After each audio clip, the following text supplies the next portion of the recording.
Good afternoon, everyone. Thank you for coming. Thank you to Lextrasporti and to William. Thank you for organising this event. I'm sure I speak on behalf of all my London colleagues. We know that you've had to give up a whole afternoon to come here. We appreciate that. Unfortunately, I think that none of us can speak Italian, certainly not as well as the two speakers that have gone before. So you'll have to concentrate a little harder now. This is all going to be in English from this point on. Now, I'm going to talk to you about the analysis of evidence that we get during casualties, in particular in collision cases. What's become more and more obvious in recent years is that there is a wealth of technical evidence which is now available for everybody to access and analyse.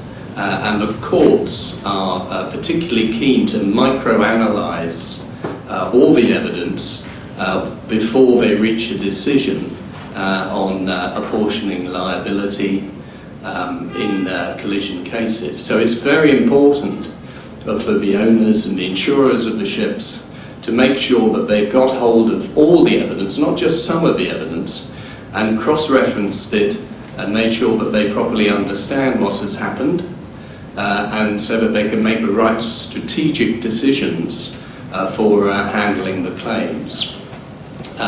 What I'm going to take you through is three examples of cases where some technical evidence came to light early on which proved to be slightly misleading when it was compared with the rest of the evidence which came to light at a later stage.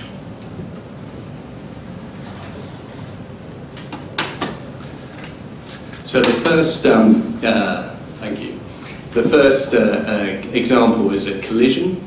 It was a collision between a container ship and a tanker which took place off Gibraltar. The container ship was not too badly damaged. You can see some scratches on the front of the bow there. But the tanker didn't fare quite as well. You can see that she definitely needed some repairs done to her fairly shortly after the collision.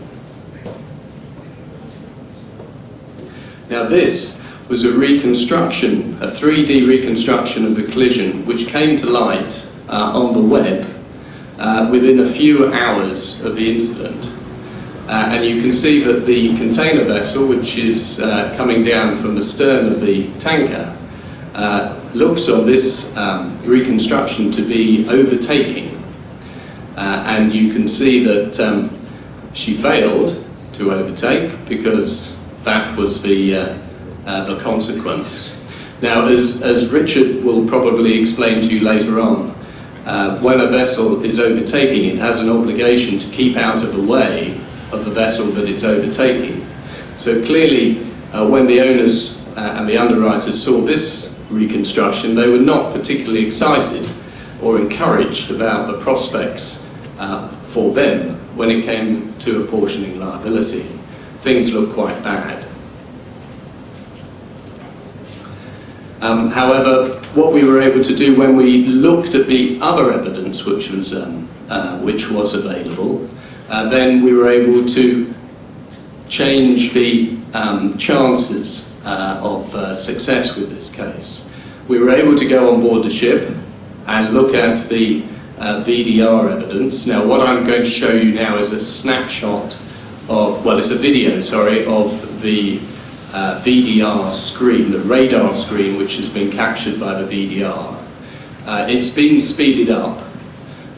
You will find that the target that we're interested in, the tanker which we hit, is here. I hope you can see that. And then we are here. So I'll play it now and you'll probably see what's happening. We are on the container ship is on a course of about 85 degrees. We're making about 17.5 knots. This target here, which is the tanker, is actually heading south, but she was drifting, as it turned out, in an east-southeasterly direction at a rate of about 3 to 4 knots. So she was on our port side, and what looked like in the initial reconstruction like an overtaking case actually turned into a crossing case, and with the tanker actually not keeping clear of the container ship in the way that she's meant to. Now, one of the important things we had to establish was why the tanker was drifting. Was she underway at the time, or did she have a problem, and was she showing her not under command lights? If she was not under command and she was indicating that she was not under command, then there would be an obligation upon us to have kept clear. So again, the apportionment of liability would not have been so strong for us. We spoke to the officer of the watch on our ship, of course. What did you see out of the window ahead of you? He had problems recalling that. He had panicked, and he was not able to precisely or accurately recall what he saw. So we thought, well, let's see if we can get some evidence from elsewhere. By looking at the AIS data, and this is a video of the AIS data of the collision, we were able to identify other ships that were in the vicinity at the time. And there were 4 ships of interest to us, which are labelled on this radar plot. We contacted all 4 ships and asked them, did you see anything? If you did, what did you see? And these 2 ships, the Ragnall and the Lady Phoenix, or Lake Phoenix, sorry, responded positively. The Ragnall was about 3 miles ahead on our starboard bow. The Phoenix was about 3 miles astern on our starboard quarter. Both of them said that they remembered the collision. Both of them said that they had not seen any not under command lights being shown. And indeed, the officer of the watch on this vessel, the Ragnall, said that after the collision, he actually interrogated his own AIS unit on board the ship, and that showed him that the tanker was indicating it was underway. So that was like a double check on what the tanker was actually doing. So of course that made us all very pleased, because that meant that having started the case in a position where liability could have been seriously against us, because we were an overtaking ship that failed to keep clear, we ended up with a much more favourable apportionment of liability, because we became the stand-on ship in a crossing situation, and it was the tanker who failed to keep clear of us. And my second one isn't, strictly speaking, I must confess, a collision, but it involves gathering evidence which could occur in, which would be useful in collision cases as well. This involved a grounding of 2 tankers in the Suez Canal. They were in convoy at the time. One was about 7 minutes or so behind the other, and the lead tanker grounded where the canal branches both east and west, managed to miss the turning and run aground. The tanker that we were acting for was the next one in the convoy, and that vessel went aground as well.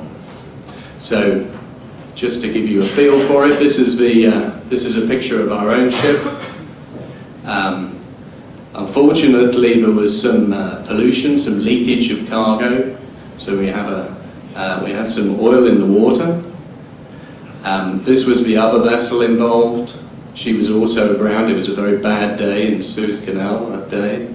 Ships everywhere. Our ship, of course, incurred substantial losses because there was pollution claims, there were fines to pay, The cargo owners were not very happy. Their cargo was floating around in the Suez Canal, or some of it. There was losses to the ship. There was repair costs. There was this. There was that. There was a lot of expense involved. So the owners were keen to try and recover some of that expense from the other ship. After the event, very quickly after the event, before we became involved, as you would expect, the Suez Canal authorities came on board the ship and to interview the master and find out what happened. And in the traditional North African style, it was very emotive. There was a lot of shouting. There was a lot of talk in Arabic, which the master didn't really understand. There was confusion, a lot of pressure. There was no VDR available on our ship, so no electronic evidence to refer to. And the master explained his grounding by saying that I saw the ship go aground ahead of me, and so I manoeuvred my vessel to try and slow her down in a snaking action. So an alteration of port, it took of course to starboard, then to port, then back again. And then I put the vessel aground because that was the safest thing to do. I didn't want to have a collision. And this is his evidence, put it on the form of a chart, which you can see. This is our vessel here. You can see, having entered the east branch of the canal, initially he's on the north side. The master's evidence takes us to the south side, then back to the north side, and then over again to the south side where he grounded. Up ahead of him, we've got the plot of the other vessel. You can see that she was on the north side and went over to the south side. And the master also said, I went aground, it was the safest thing to do because that's what the Suez Canal rules tell me to do. They say that if there is a risk of collision, under Article 59, a vessel must not hesitate to run aground should it be necessary to avoid it. So, haven't I done well? I've done the right thing. Now, the problem with that was it didn't stand up very well to examination once we've cross-referenced some external AIS evidence. Because when we had obtained that and plotted that on the chart, we found that actually the master's recollection of events was not quite as accurate as we all would have hoped. In fact, we have his ship, which I hope you can see in yellow, initially entering the channel and coming over to the north-hand side, here she comes now, as suggested, but remaining along the edge of the north side and then coming over to port and grounding. So not much of a snaking manoeuvre. In fact, no sign of a snaking manoeuvre which we were originally led to believe had occurred. In fact, what had happened to our vessel was very similar to what had happened to the vessel ahead, although it was in a slightly different place in the channel. And it was felt that, in fact, the real reason for our vessel grounding, and probably the reason for the front vessel grounding as well, was to do with bank effect, which is a hydrodynamic effect which occurs when vessels can get too close to one side of the channel in narrow waters. And of course that has little to do with, when it comes to liability, little to do with deliberately running your vessel aground in accordance with the canal rules. So the end result would have been much different than the master had originally indicated us it would be. My third and final example is a collision, so we're back to collisions. and it involved a collision which took place in the Korean Straits earlier this year between a car carrier and a chemical tanker off Busan. It was quite a big collision. The car carrier T-boned the chemical tanker. It was in night time. There was considerable damage to both vessels, but particularly to the chemical tanker. She spilled the contents of some of her cargo, which was hazardous cargo. There was explosion, there was fire, the crew had to abandon the ship. It was all very dramatic. And this is how it was reported on the local news that evening. Tanker carrying 29,000 tons of inflammable chemicals was traveling in the waters of Korea's southeastern port city of Busan when it smashed into the 55,000-ton freighter Gravity Highway at around 2 a.m. Sunday Korea time. Although the fire did not spread to other containers, officials say there's still a chance the tanker could break in half because the collision left a big hole in the side of the ship.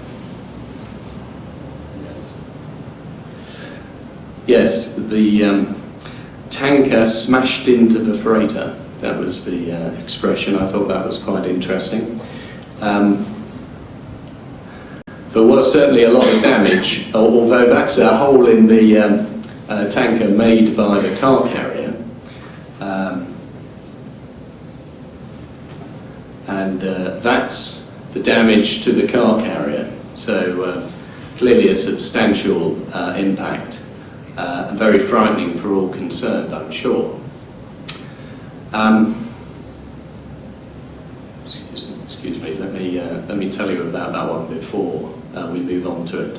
What happened was that the crews of both vessels were taken ashore in Korea, and they were arrested, of course, because that sometimes happens these days to crews when they're involved in big casualties. They were interviewed by the Korean safety authorities, they were interviewed by the Korean Coast Guard, and some striking elements of the navigation of certainly the car carrier and also our ship came to light in those interviews. As far as the car carrier was concerned, it was established that she was on sea trials. She was outside of the designated area for sea trials. She was going at about 22 knots, which is pretty fast. She had a captain on the bridge with a helmsman, that was all. The captain was in charge of the navigation of the ship. He was also lookout. He was also maintaining a radar watch. And he was also talking on the telephone to his colleagues in the engine room. And indeed, they had rung him just prior to the collision to ask him not to use the steering wheel because they wanted to minimize rudder drag. So there are some issues there that needed to be dealt with.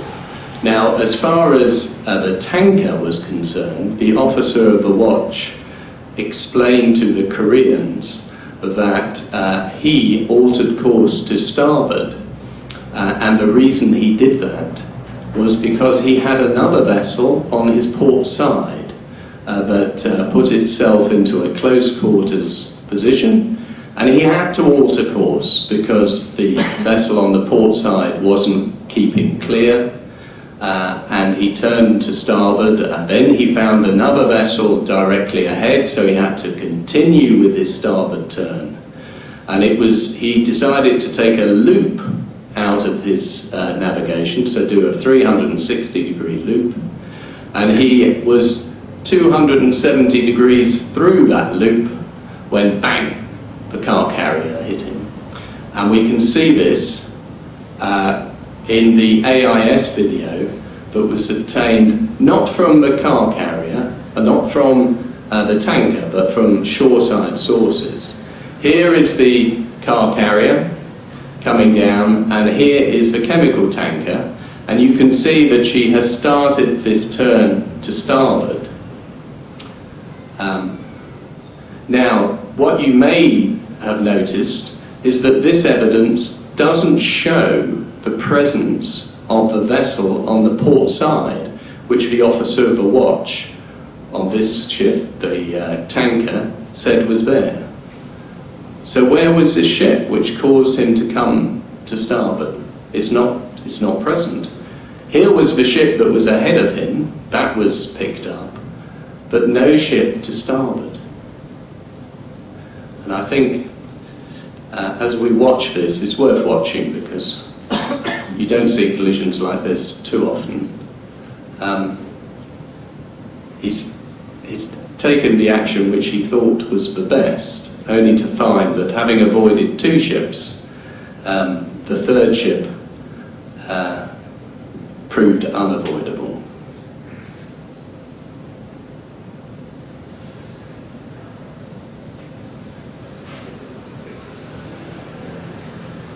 And there we go. Every time it happens. Now, I've outlined some of the criticisms of the navigation of the car carrier, but the Korean investigators were also very critical of the chemical tanker. They did not believe the story which the officer of the watch had given them. They looked at the AIS data, they looked at their own VTS recordings, and they said, there is no ship on the port side. It is not there. You are not telling us the truth. We do not believe you. Now, it was about this time that we became involved in the case. We asked to see the black box of VDR on the car carrier, but we weren't given permission to see that. We asked to see the VTS recording that the Koreans had, and we weren't initially allowed to see that, although we did see it later on.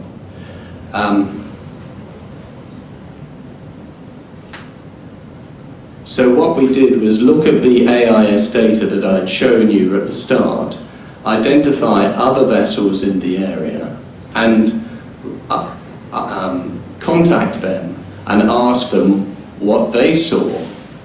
And we received a very helpful sketch from an officer of a watch on board another vessel. It looks a little bit confusing, but the important thing is that for the first time we received some independent evidence of the existence of a vessel on the port side. This is the chemical tanker here, this is the car carrier here, that's where it all went wrong, and this was one of the offending vessels. This was a fishing vessel, apparently, and it did exist, and it was on the port side.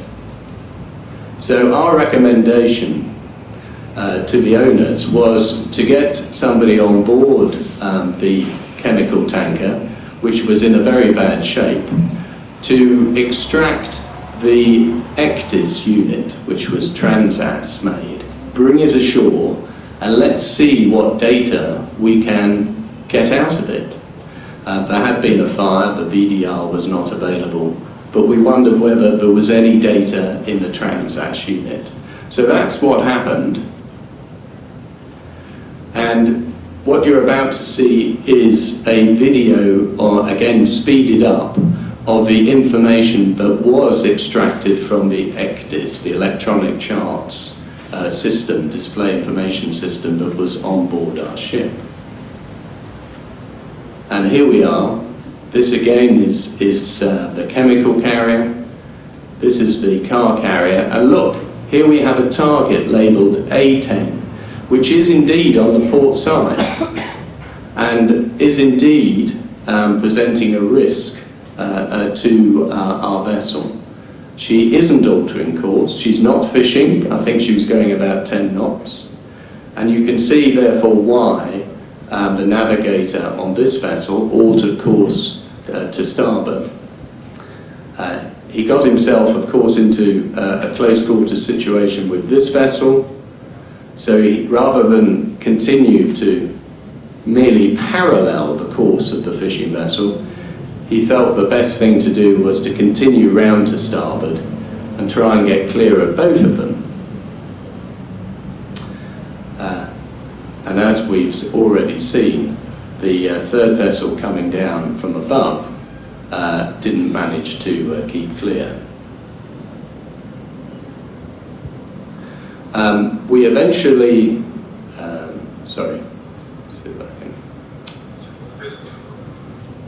I'll go back to that.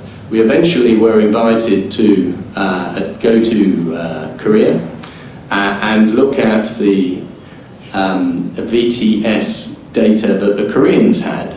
They had this data which they said did not show the presence of this fishing vessel. We had our own AIS data now which clearly showed there was a target, so we were able to show them that information. They showed us what they had, and this is it. And indeed, there is no, this is us here, this is the chemical carrier, that's the car carrier, but look, there is a red dot there. There is a red dot, it's not targeted as such, but it appears, comes and goes in the, at the relevant time. And so once we had shown them the AIS data, they were more amenable to the idea that actually what the officer of the watch was showing them was the truth and not entirely fictional.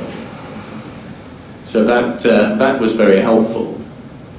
And the AIS data also allowed us to do a much more detailed reconstruction of the collision because it provided us with distances, bearings, timings which weren't previously available.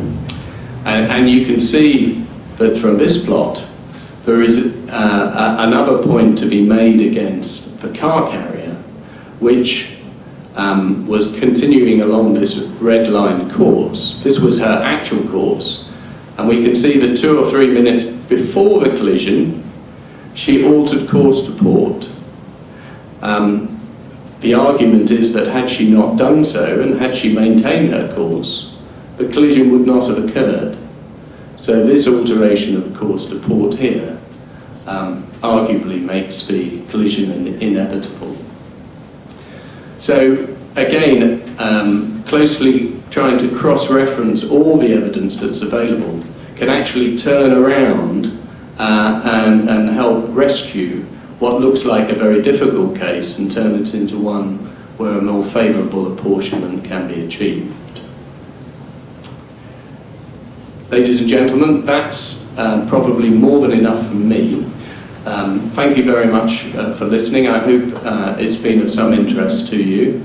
I think I didn't follow every word that Luca and William said at the beginning, but I suspect if you have any questions you'll be invited to ask them later, and I'll do my best to answer them. Thank you.